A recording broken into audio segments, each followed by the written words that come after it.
One day, while Moses was taking care of his sheep, he saw a strange sight. There was a bush on fire, but it didn't burn up. Moses went closer to see what was happening. Suddenly, he heard a voice coming from the bush. It was God speaking to him. God told Moses to take off his sandals because he was standing on holy ground. Hey kids! Today, let's go on an amazing adventure through the book of Exodus.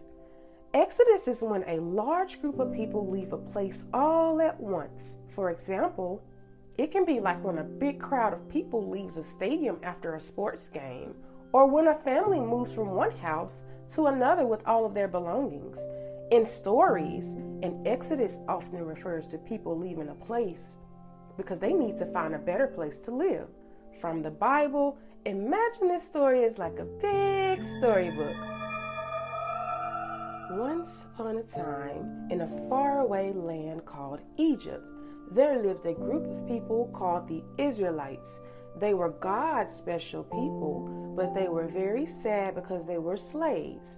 A man called Pharaoh made them work very hard, building big cities and doing all kinds of tough jobs. The Israelites prayed to God to save them from their hard life. One day, a baby boy named Moses was born. His mother loved him very much and wanted to keep him safe.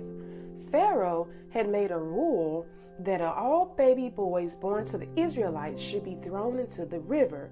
But Moses' mother had a plan. She put baby Moses in a basket and carefully placed him in the river, hoping he would be found by someone very nice and kind. Pharaoh's daughter came to the river to bathe and saw the basket. She opened it and found baby Moses crying. She felt sorry for him and decided to take him home to the palace. Moses' sister, Miriam, who was watching nearby, came up to Pharaoh's daughter and asked if she needed someone to help take care of that baby. Pharaoh's daughter said yes. Miriam ran to get her mother, so Moses' own mother got to take care of him until he was old enough to live in the palace. Moses grew up in the palace like a prince, but he never forgot he was an Israelite. One day, he saw an Egyptian man beating an Israelite slave. Moses was very angry and it hit the Egyptian who died. Moses was scared and ran away to a place called Midian. There he became a shepherd and got married. One day, while Moses was taking care of his sheep, he saw a strange sight. There was a bush on fire, but it didn't burn up. Moses went closer to see what was happening. Suddenly, he heard a voice coming from the bush. It was God speaking to him. God told Moses to take off his sandals because he was standing on holy ground. God had a special job for Moses. He told Moses to go back to Egypt and tell Pharaoh to let the Israelites go. Moses was scared and didn't think he could do it, but God promised to be with him and help him.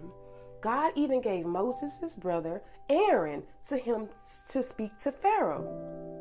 Moses and Aaron went to Pharaoh and said, "Let my people go." But Pharaoh was stubborn and said, "No." So God sent 10 terrible plagues to show his power and make Pharaoh change his mind. The first plague turned the river into blood. All the fish died and the water smelled terrible. But Pharaoh still said no. Next, God sent frogs.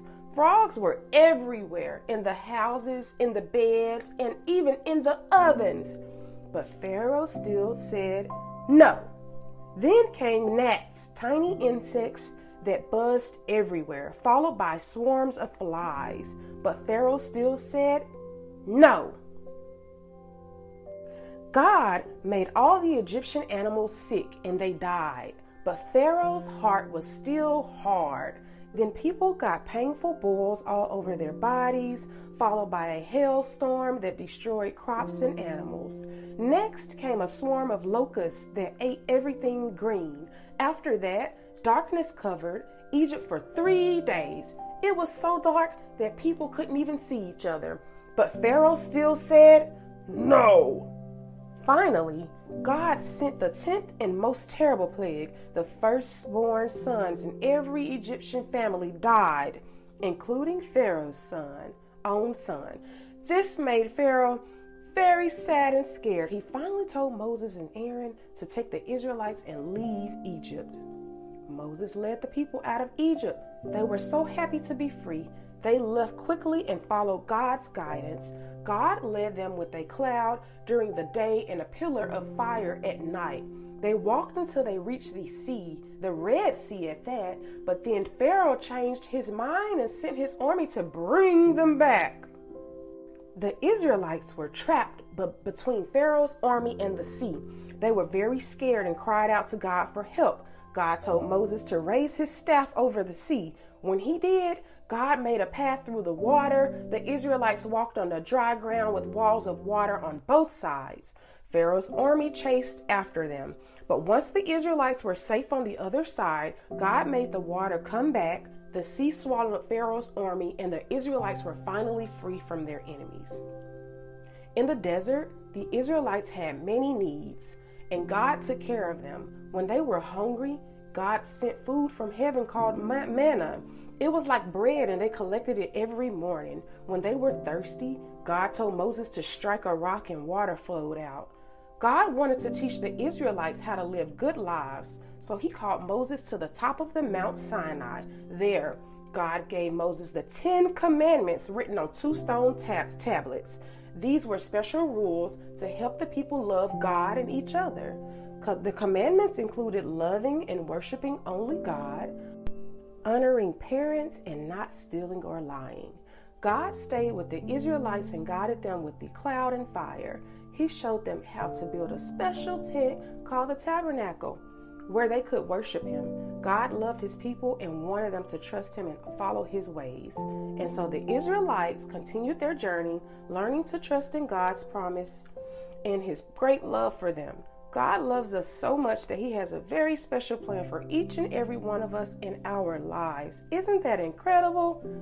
Hey kids, did you all have fun exploring some of the key stories of the Bible today? The book of Exodus. Don't forget to grab your free study guide at the link down below. This study guide will help you remember all of the incredible information that we learned today. So engage in a story with your mom, dad, sister, brother, or even a friend. Don't you want to have your own story with your name in it too? Well, just have your parents to review this information and then send us an email. We'd love to have you in our next story. Remember, hit the like and subscribe button to help other little ones hear about these stories too. As always, I'll see you next time, my sweet little ones. God loves you and I love you too. Until next time, mwah.